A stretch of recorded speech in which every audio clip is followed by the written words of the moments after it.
देखो बाबू, हम लोग 5वां पाठ पढ़ चुके हैं और 6ठा पाठ इसका जहाँ पर भी आप लोग को समझ नहीं आएगा तो एक बात कीजिएगा, शांति ढंग से अपने बात को धीरे से रखना है ना। देखिए, घर्षण क्या है? एक प्रकार का बल है। घर्षण का नाम आप लोग सुने हैं, तो ये आज से जान लीजिए कि घर्षण ऐसा चीज है, हमेशा विपरीत बल है। घर्षण क्या है? दिमाग में रखना है कि कभी भी कोई चीज घर्षण बल के बारे में जिक्र करें तो दिमाग में रखना चाहिए कि लगने वाले बल के विपरीत दिशा में हमेशा घर्षण बल लगता है।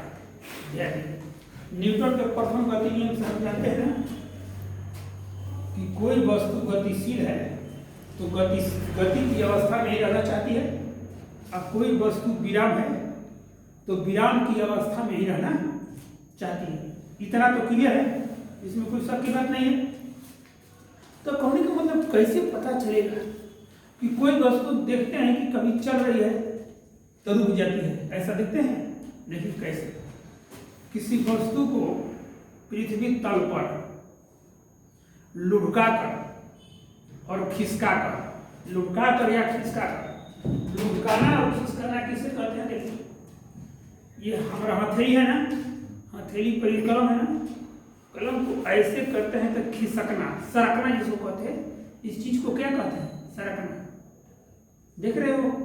फिर दो तरह से कहती है, इस तरह करेगा तो सरकना कहते हैं, और लुढ़कना किसको कहते हैं? इस तरह लुढ़क रहा है, देखो तो रोलिंग करता है, इस तरह गति नहीं करते कि लड़का लोट लोट कर रो रहा है, ऐसे से ऐसे हो जाता है।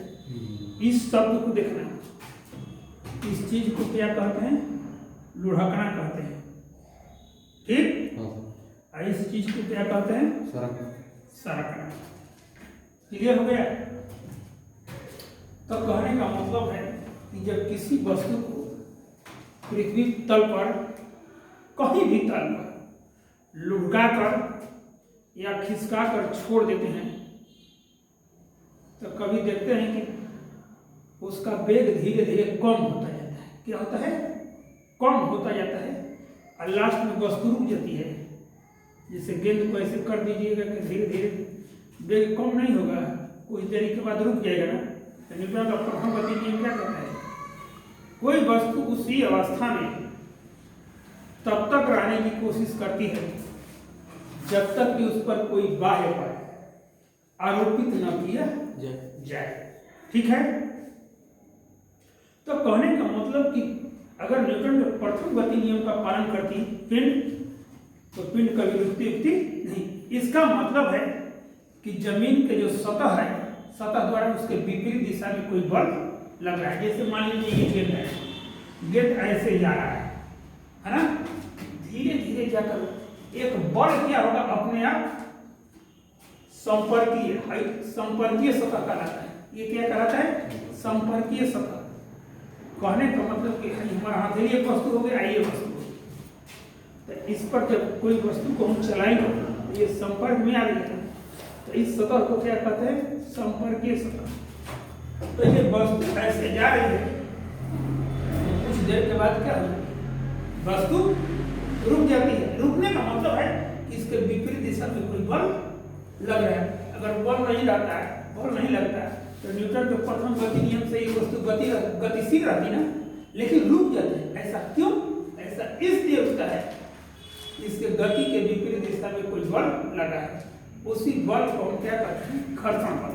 माने गति के विपरीत दिशा में लगने वाले बल को यहाँ पर क्या कहते हैं? घर्षण।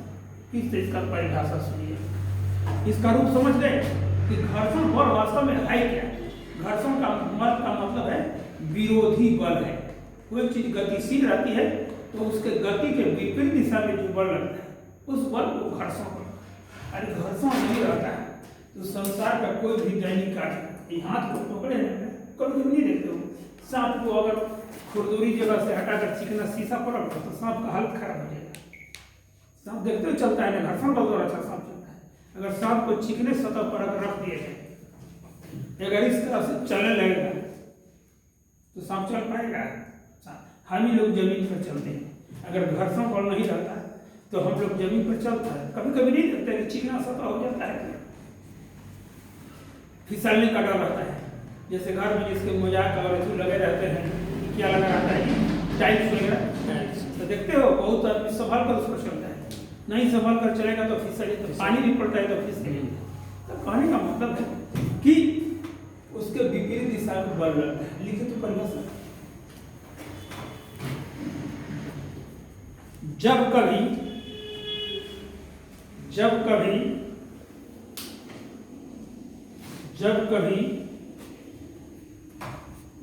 किसी वस्तु को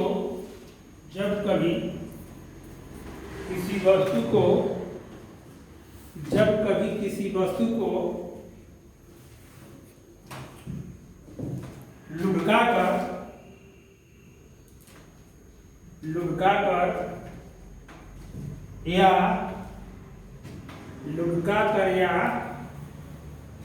खिसका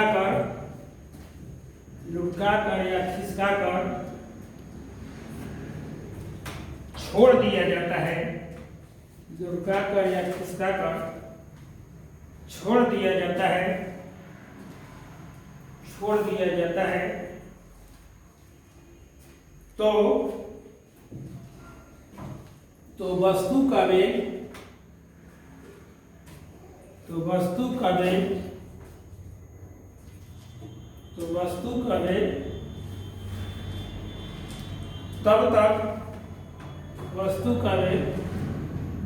तब तक कम होता जाता है, तो वस्तु का वेग तब तक कम होता जाता है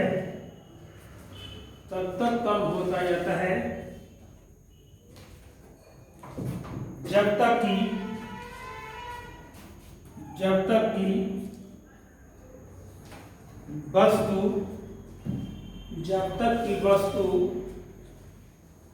रुक नहीं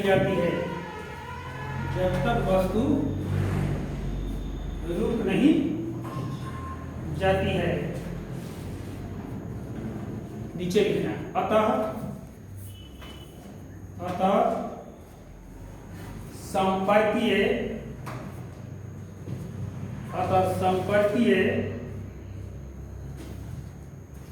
या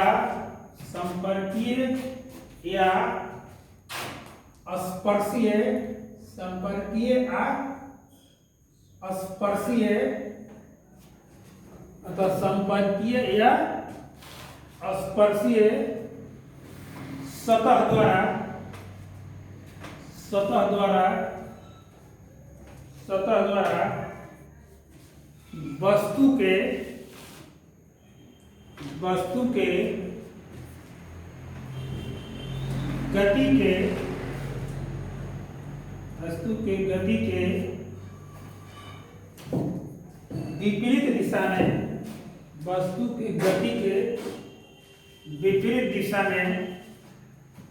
वस्तु के गति के विपरीत दिशा में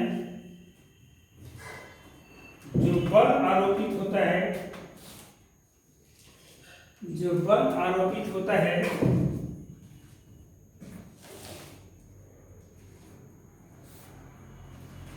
उस बल को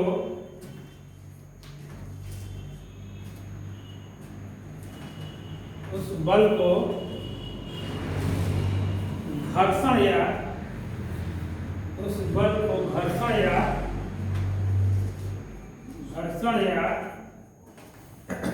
घर्षण बल कहते हैं।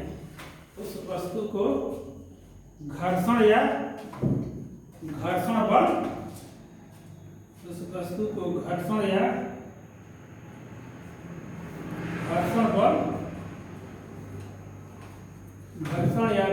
बल कहते हैं। Paragraph change. घर्षण बल 3 प्रकार के होते हैं। घर्षण बल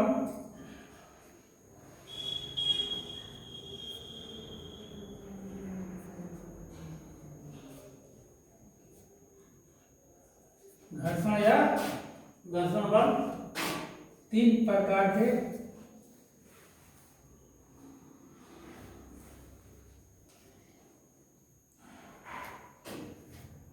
ए में लिखिए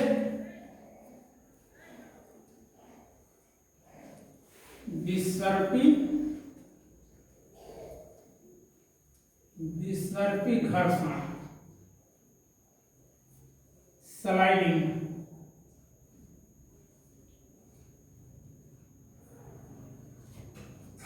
स्लाइडिंग फ्रिक्शन,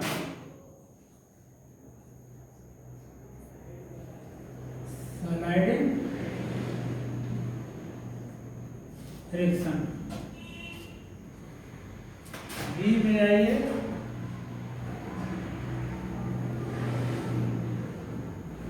लुढ़कमा घर्षण,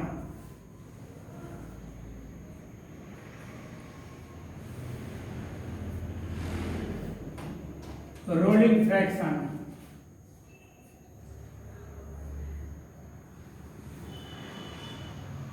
रोलिंग फ्रिक्शन,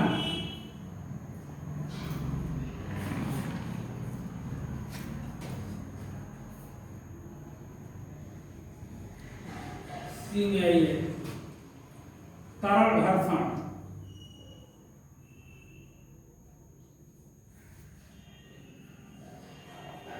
फ्लूइड फ्रैक्शन,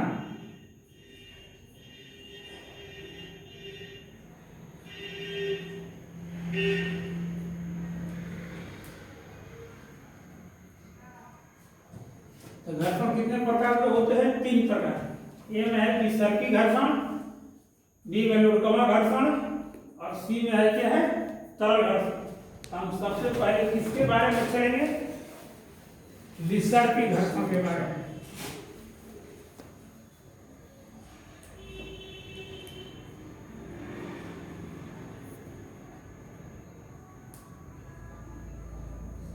विसर्पी घर्षण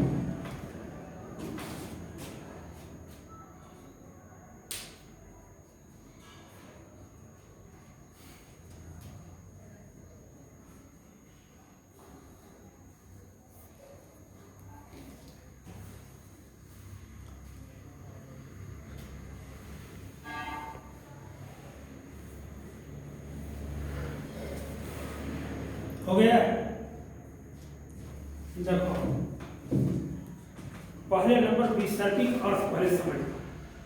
विसर्पी का मतलब कहीं किताब में देखेगा तो सर्पी लिखा है, किसी किताब में विसर्पी। विसर्पी इसलिए सर्प जो सांप होता है विषधर होता है, तो उस चीज को हम विसर्पी भी कहते हैं, ठीक ना।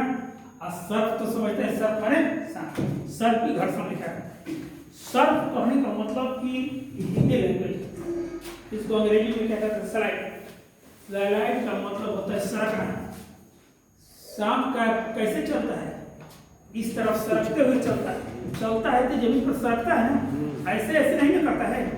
इस चीज को लुढ़कना कहते हैं। इस चीज को क्या कहता है? लुढ़कना कहते हैं। और सरकना किसको कहते हैं? इस तरह, ठीक ना। हम लोग भी ऐसे चलते हैं तो सरके कर कभी हाथ में नहीं लगता, लड़का बच्चा ऐसे सरक सरक कर चलता है, उसको सरकना कहते हैं। उसी शब्द से पड़ा है विसर्पी घर्षण। इतना समझ में गया? विसर्पी का मतलब होता है स्लाइडिंग, अंग्रेजी में सरकना। इस तरह एक रूप हो गया। एक रूप हो गया लुढ़कमा। लुढ़कमा का मतलब ये वाला फंक्शन, लुढ़क रहा है कलम, कहने का मतलब कि ऐसे ऐसे घूमे, इस तरह घूमे, उसको लुढ़कना कहते हैं। इसको कहीं कभी किताब में मैट्रिक में घर्षण नौवा में पढ़ा होगा तो लोटनी के घर्षण का नाम सुना होगा। लोटनी सुने हो ना, उसी को क्या कहते हैं? लुढ़कमा घर्षण। फ्रेश शब्द क्या है? लुढ़कमा घर्षण। और देहाती साइड बिहार में मिक्सिंग करके बना है लोटनी, तो उसको क्या कहते हैं? लोटनी शब्द। और तीसरा है तरल। तरल का मतलब जल वगैरह, तेल वगैरह, किसी चीज कभी तैरते हैं तो उसमें घर्षण नहीं है। पानी में तैरते हैं तो ऐसे से करते हैं। कोई तैरा है ना? तुम लोग तो बहुत सुधार वाला तो सब तैरना जानता है ना कि नहीं? सब जानते हैं। जिसके गांव ताल पोखरा नदी नाल है उसको तो सीखिए जरा। देखो ऐसे जैसे तैरते हो तो ऐसे पानी करते हो पानी ऐसे करते हैं, एक बल ऐसे लगाते हैं और तब उछल कर तुम आगे बढ़ते हो, तो ये क्या हो, अगर तरल में घर्षण नहीं होता, अगर उसके रोकने की क्षमता नहीं होती तो आप चल सकते हैं। पृथ्वी पे रोकने की अगर घर्षण नहीं रहता चल सकते हैं, तो तरल घर्षण में पानी में जैसे ऐसे लगाते हैं तो वो क्या होता है, तो पानी में घर्षण कैसे लगता है, दो सतहों के बीच उल्टा बल को घर्षण बल कहते हैं। अच्छा, एक माने हाथ, आप हाथ भी लेते हैं तो आपका एक हाथ हो गया ये सतह, अब पानी भी टकराता है इसमें तो ये डबल सतह। जब तक मेरा डबल सतह नहीं होगा तब तक घर्षण बल नहीं लगने वाला नहीं है। खाना खाते हैं तो दांत और चावल के बीच में घर्षण होता है तभी तो पीस आता है, हर चीज में क्या होता है। तो विसर्पी कहने का मतलब कि कोई वस्तु किसी दूसरे वस्तु पर सरक कर चलती है। ये कलम हो गया ना, देख लो, जब कोई वस्तु किसी दूसरे वस्तु पर सरक कर चलती है तो इस स्थिति में गतिशील वस्तु के गति के विपरीत, चलिए बड़ा देख रहे हो कलम चल रही है सरक कर, तो अपने से छोड़ देंगे तो रुक नहीं जाएगी, अपने से छोड़ देगा तो रुक जाएगी। संसार की कोई वस्तु नहीं है कि अपने से छोड़ दीजिएगा तो रुक नहीं जाएगी, क्यों रुकती है, उस पर घर्षण। तो कोई वस्तु जब दूसरे वस्तु पर सरक कर चलती है तो इस स्थिति में गतिशील वस्तु के गति के विपरीत दिशा में जो बल आरोपित होता है, देखो वस्तु ऐसे चल रही है, इसकी गति के विपरीत दिशा में ऐसे जो बल लगेगा तो उस बल को हम क्या कहते हैं, घर्षण बल। और उस घर्षण को विसर्पी, ये कंडीशन कब पैदा होगा, जब सरक कर चलेगी तब सामने। देखो तो जब कोई वस्तु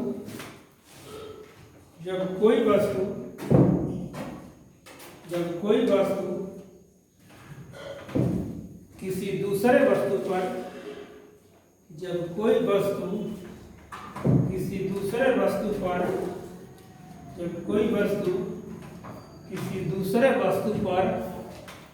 किसी दूसरे वस्तु पर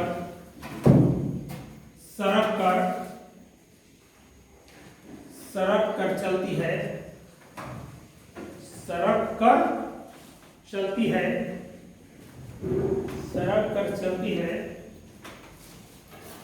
तो इस स्थिति में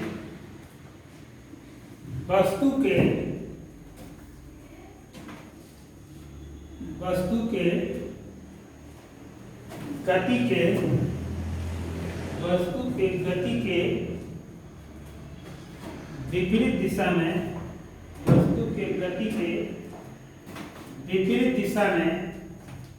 वस्तु के गति के विपरीत दिशा में जो बल आरोपित होता है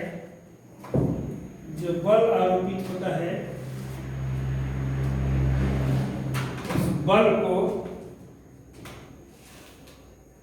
बल को विसर्पी घर्षण कहते हैं। उस बल को विसर्पी घर्षण कहते हैं।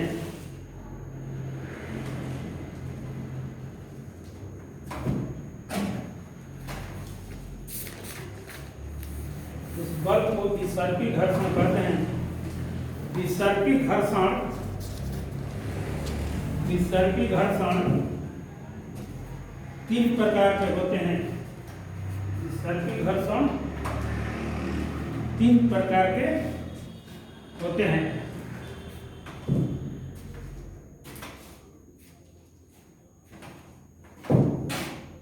पहला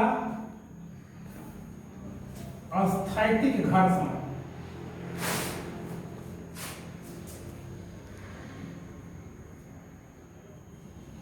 अस्थैतिक घर्षण,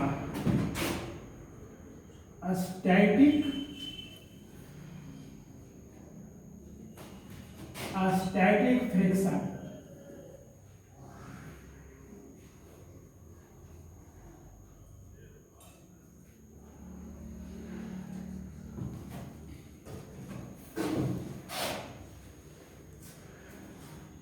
अस्थैतिक घर्षण, स्टैटिक फ्रिक्शन। इसको थोड़ा फिगर बनाना है, इस तरह फिगर बनाएंगे।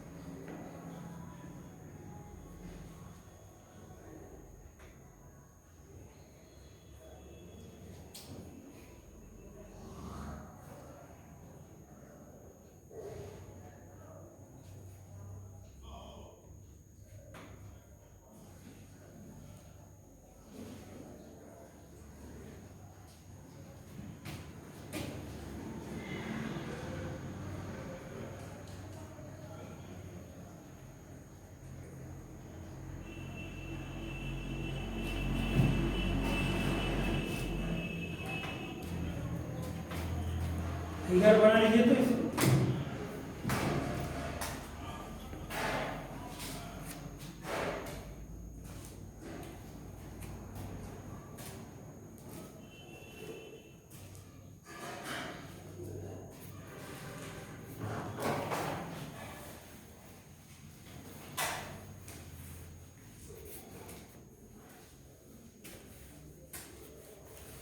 फिगर बन गया। देखिए इसको देखो, दी कोई वस्तु, देखो एक बॉल बेटा ऐसे लग रहा है खींचने वाला, एक बॉल ऐसे है। हमने क्या कहा, कभी भी घर्षण बल उत्पन्न होगा लगने वाले बल के विपरीत दिशा में है। अच्छा, गोली को रोका कर छोड़ देते हैं तो बॉल देते हैं, तभी ना गोली गति करती है। कुछ देर में गोली रुक जाती है ना, तो आपको सवाल पैदा करना चाहिए गोली क्यों रुक जाती है। क्योंकि न्यूटन का प्रथम गति नियम कहता है कि कोई वस्तु जिस अवस्था में है वो उसी अवस्था में तब तक रहने की कोशिश करती है जब तक कि कोई बाहरी बल न आए।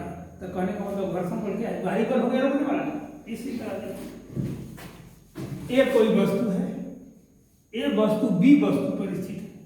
जैसे हथेली हमारा हो गया वस्तु, इस पर कोई वस्तु नहीं है। तो इस पर देखो दो कंडीशन हो सकते हैं। पी बल F से छोटा भी हो सकता है, P बल F बल के बराबर भी हो सकता है, और P बल F बल से बड़ा हो सकता है। अच्छा, तीन को से बेसी कंडीशन होगा, ध्यान रखो। आई F बल है, आई क्या है, P बल। ये ऐसे लग रहा है, आई ये क्या लग रहा है, ऐसे लग रहा है। तो F जो होगा, P जो हो गया,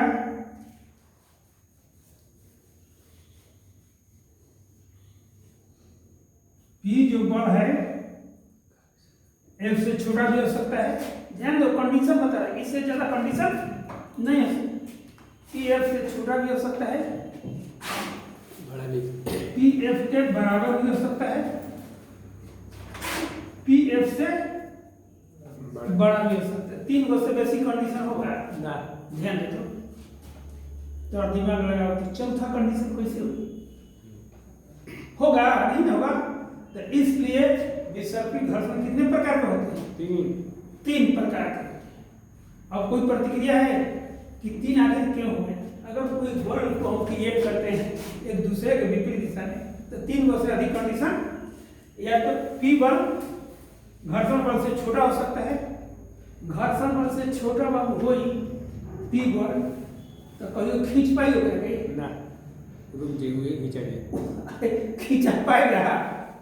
तीसरा बराबर, P बराबर एक, P बराबर एक में कभी कभी नहीं दिखते हो, कभी तंकी ऐसा जोड़ लगा कर कहीं टंगा दे, कभी कभी वस्तु को टांगते हो तो नहीं कहते हो, थोड़ा देर थोड़ा तंकी बेसी रह गई ना, दम लगे रहते काम हो जाए, इतना कहते हो ना।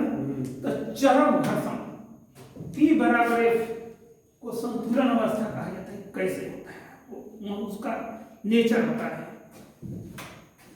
कभी तराजू देखते हैं, तराजू पर कोई सामान लेते हैं तो एकदम तराजू दोनों ओर बराबर होता है, एकदम बराबर करके देता है ना। तो बेटा बताओ जब बराबर हो गया तो थोड़ा सा उधर दे दोगे तो बढ़ जाएगा ना।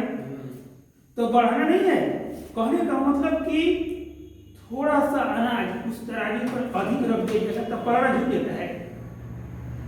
पलड़ा झुक जाएगा ना, जिधर बेसी होगा पलड़ा को झुकाना नहीं है, उसको बराबर रखना है। उसको हम क्या कहते हैं, संतुलन की अवस्था। क्या कहते हैं, चरम संतुलन की अवस्था। तीसरा कंडीशन क्या है, जब P बल का मान बढ़ जाएगा तो वस्तु चलने लगेगी। इस पर दो बल है, एक बल ऐसे खींच रहा है, एक बल ऐसे। अगर इस बल का मान छोटा होगा तो बल तो लगेगा लेकिन वस्तु खिसकेगी नहीं। कब, जब घर्षण बल ज्यादा होगा। और ये बल क्या होगा, कब। अरे बालू लगा दो ना, कब बालू में भारी सामान ऐसे घिसकाओ ना, मियाज खराब हो जाएगा। बालू घर पर रख देना ऐसे, औकात से ज्यादा बल लगाएगा ना सामान घिसकेगा, उसको रोक लेगा ना। और इस तरह कर दो, जब चिकना सतह पर रखा उसको घिसका तेजी से, थोड़ा बड़ा भी वस्तु होगा ना तो खिसक जाएगा। तो कहने का मतलब अगर ये बल इस बल से छोटा होगा, ये बल इस बल से छोटा होगा तो वस्तु स्थिर रहेगी, गति नहीं करेगी। इस स्थिति में जो घर्षण बल लगता है उसको अस्थैतिक घर्षण। P बल का मान इतना बढ़ा दिया जाए कि वस्तु उस तल पर ठीक ठीक खिसकने की स्थिति, खिसका नहीं, ठीक ठीक खिसकने की स्थिति अर्थात चरम संतुलन की अवस्था में आ जाए। तो उस स्थिति में P बल के विपरीत दिशा में जो बल लगता है उसको हम क्या कहते हैं, चरम घर्षण बल। और तीसरा क्या है, गतिज घर्षण। P बल का मान इतना बढ़ा दिया जाए कि A वस्तु B वस्तु पर गति करने लगे, A वस्तु B वस्तु पर गति करने लगे। तो उस स्थिति में A वस्तु के गति के विपरीत दिशा में जो बल आरोपित होता है उस बल को हम क्या कहते हैं, गतिज घर्षण। तो पहला हम किसका दिए हैं, अस्थैतिक। लिखिए तो, मान लिया कि एक कोई वस्तु है, मान लिया कि ये कोई वस्तु है, मान लिया कि ये कोई वस्तु है जो B वस्तु पर, मान लिया कि ये कोई वस्तु है जो B वस्तु पर, जो B वस्तु पर स्थित है। मान लिया कि ये कोई वस्तु है जो B वस्तु पर स्थित है। जब P नहीं, जब नहीं स्थित है, वस्तु को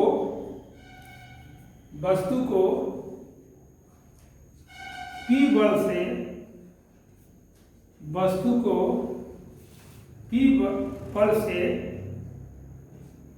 खींचा जाता है, वस्तु को P बल से खींचा जाता है। जब P बल का मान, जब P बल का मान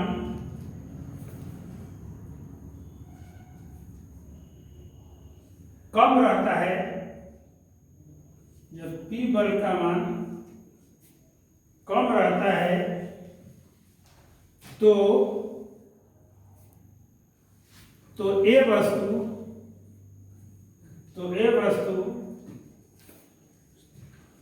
P वस्तु पर, तो A वस्तु P वस्तु पर स्थिर रहती है। तो A वस्तु P वस्तु पर स्थिर रहती है। A वस्तु P वस्तु पर स्थिर रहती है। इस स्थिति में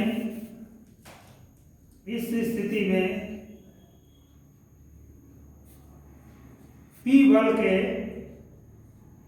इस स्थिति में P बल के विपरीत दिशा में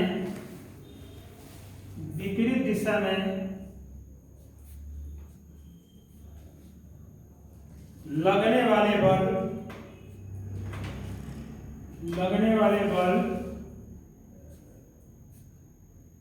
को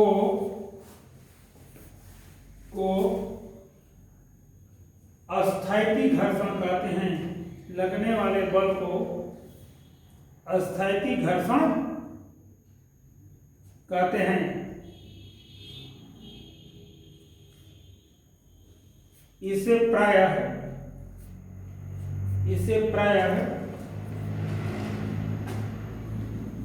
एफएस द्वारा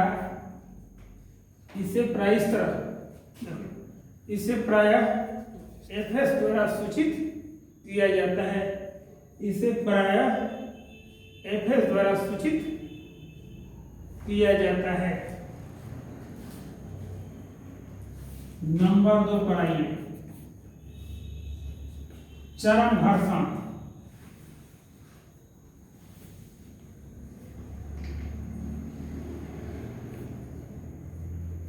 लिमिटिंग फ्रैक्शन।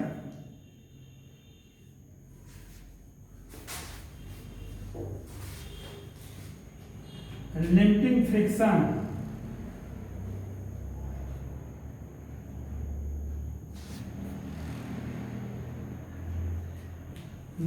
फ्रिक्शन चरम घर्षण।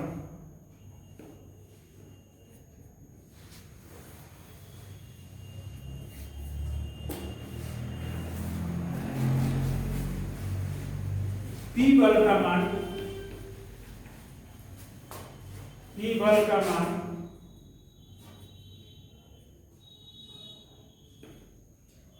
इतना बढ़ा दिया जाए, P बल का मान इतना बढ़ा दिया जाए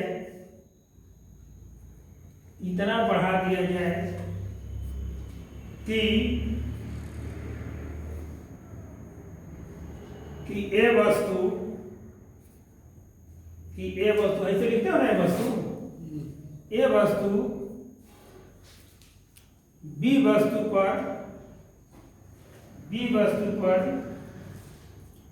ठीक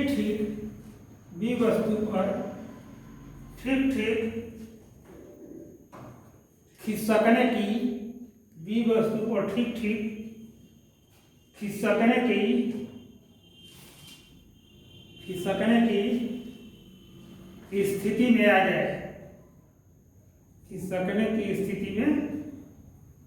आ जाए,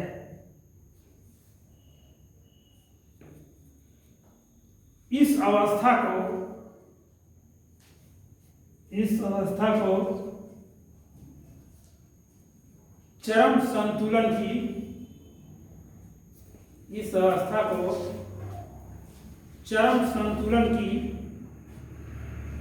अवस्था कहते हैं। इस अवस्था को चरम संतुलन की अवस्था कहते हैं।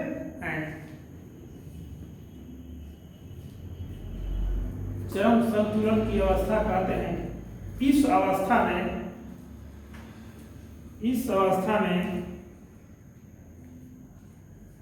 P बल के विपरीत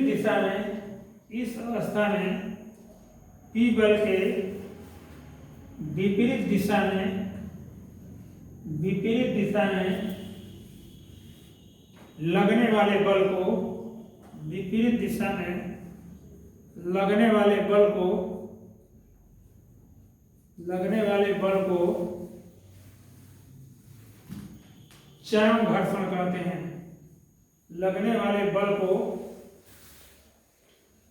चरम घर्षण कहते हैं। इसे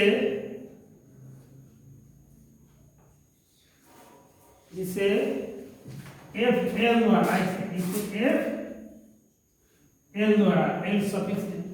FL द्वारा सूचित किया जाता है। इसे FL द्वारा सूचित किया जाता है।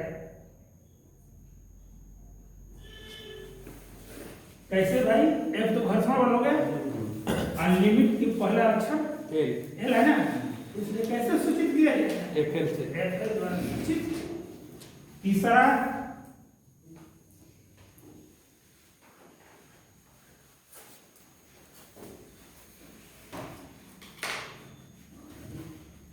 स्थैतिक घर्षण, चरम घर्षण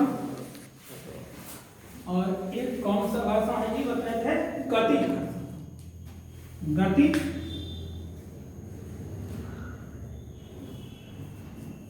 गतिज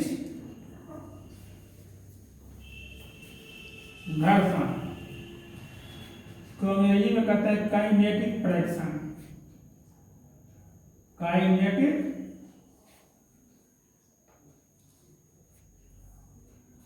फ्रिक्शन,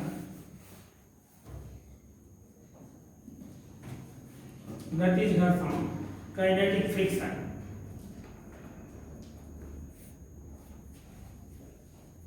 गतिज का मतलब गति करना। क्या करना? गति करना। तो दो कंडीशन हो गया। कौन कौन कंडीशन पढ़ा दिया आप लोगों को? पहला कंडीशन पढ़ा दिए P लेस देन F हो गया। दूसरा हो गया P बराबर F और तीसरा क्या पढ़ना है? P ग्रेटर देन F ना। तीन क्वेश्चन ऐसे नहीं होगा। अब P बल का बेटा अगर मान बढ़ा देंगे तो क्या होता है? वस्तु गति करने लगेगी ना। वस्तु क्या करेगी? गति करने। लिखो अब P बल का मान, हाँ अब P बल का मान, अब P बल का मान इतना बढ़ा दिया जाता है। अब P बल का मान इतना बढ़ा दिया जाता है कि A वस्तु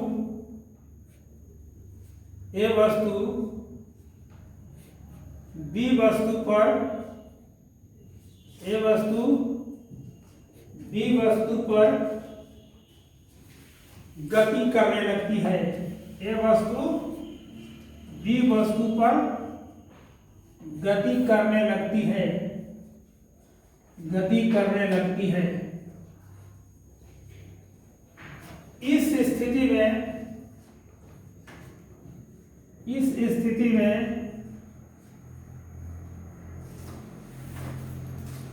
P बल के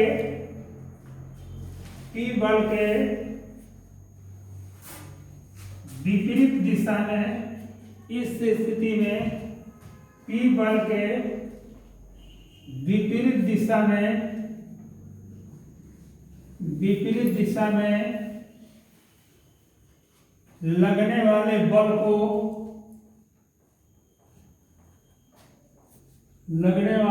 को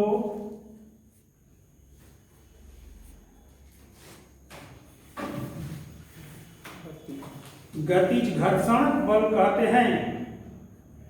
गतिज घर्षण बल कहते हैं। इसे F के द्वारा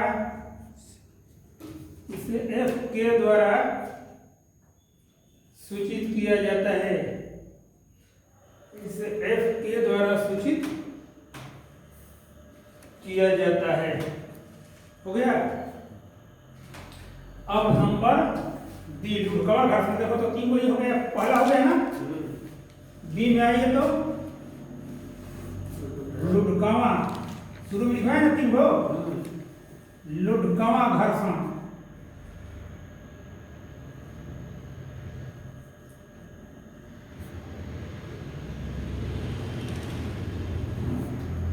पिन को कैसे बाबू चला है लुढ़कवा में? ये वाला हो गया, समझ रहे हो? अब कौन है? देखो लुढ़कना इसको, ठीक ना। विसर्पी का काम हो गया। अब किसका? लुढ़कवा। लिखो, जब कोई वस्तु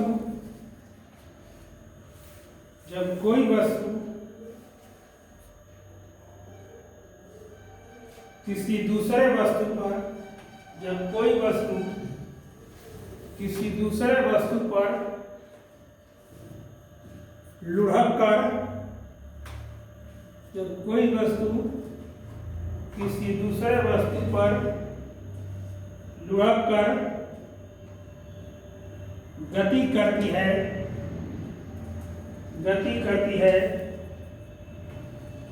तो इस स्थिति में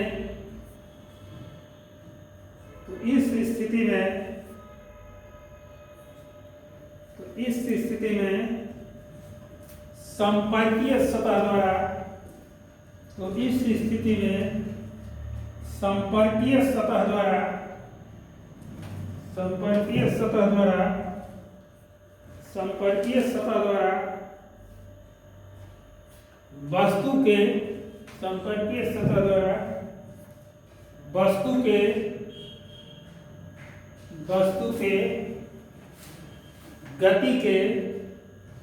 वस्तु के गति के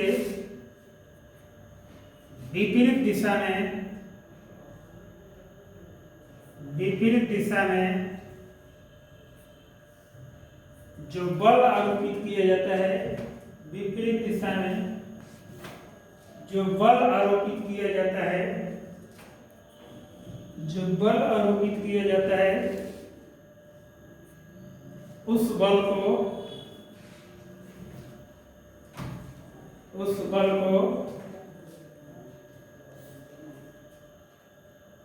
लुढ़कवां घर्षण कहते हैं। उस बल को लुढ़कवां घर्षण कहते हैं। उस बल को लुढ़कवां घर्षण कहते हैं। सी लास्ट है तरल घर्षण।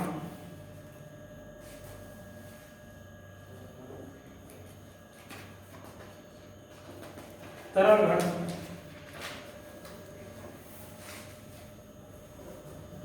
जब कोई वस्तु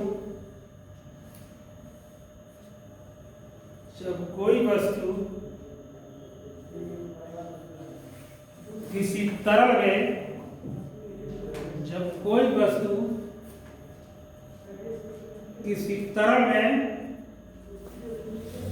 गतिशील रहती है, जब कोई वस्तु किसी तरल में गतिशील रहती है, तो वस्तु के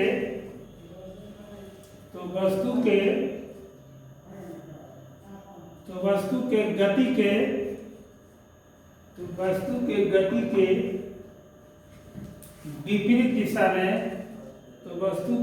के विपरीत दिशा में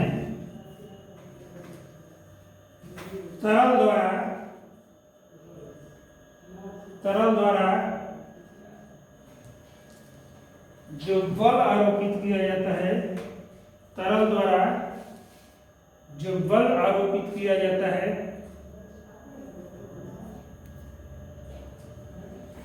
उस बल को तरल घर्षण कहते हैं। उस बल को